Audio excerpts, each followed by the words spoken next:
Hello everybody, welcome back. Today we're going to be making some garlic chicken. So we're starting off with our garlic here, and we're going to use about 10 to 15 garlic cloves.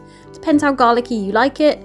So we're going to peel them and chop the ends off. We're going to leave them whole though. And then once you've done that, I like to just pop them all in a little container and to one side. I try and prepare everything in advance. So we've got our Parmesan cheese here as well. So we're going to need about 30 grams of this. This is pre-grated. And then you want about 100 milliliters of double cream. Again, weigh it out and just leave it to one side for a bit. Then we have our butter, unsalted butter, 50 grams. Just chop it up into small pieces. It's basically just for melting anyway in the saucepan. So no need to chop it up into tiny little chunks if you don't want to. And then next thing we're going to do is get our parsley.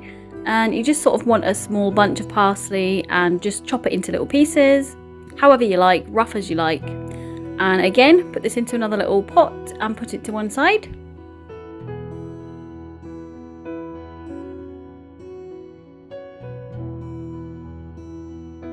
So the next thing we want to weigh is our chicken stock. So we want 2 chicken stock cubes. These are just Tesco ones with 250 milliliters of boiling water. And then I'm using some free from plain flour from Asda. We want 75 grams of that. But you could use ordinary plain flour if you don't want to make it gluten-free. And here's all the little pots ready. I'm just going to move them all to one side before we start work on our chicken. So what I've got here is roughly the equivalent to 4 large chicken breasts. So I've chopped those into small pieces, and then the next thing I'm going to do is pop them all in a bowl. You can do it in sections if you want to. Sometimes it works out a little easier. And sprinkle your flour over. Obviously don't forget, if you do half your chicken, you need to only use half the flour. And just coat it all in the flour.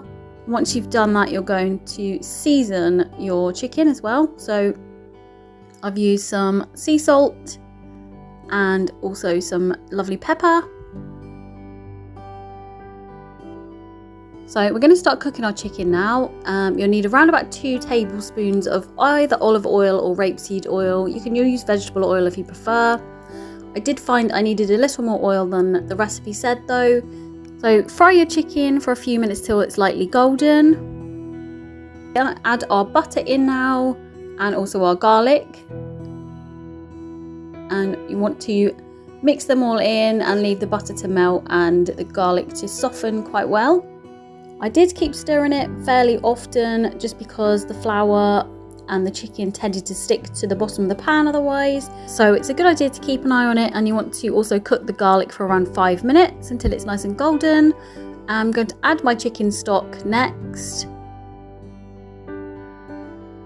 And we'll let that simmer for around about 10 minutes until the garlic is nice and tender. So 10 minutes later, you're going to add in your cream. I'll try and get every last little drop out that I possibly can.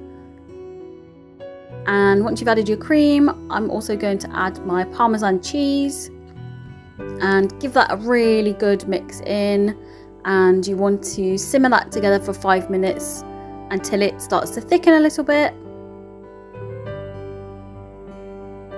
Once that's thickened, you're going to add a little bit of seasoning if you want to. So you might want to add a little bit more salt and pepper, it's up to you. Definitely worth tasting it to see what you think.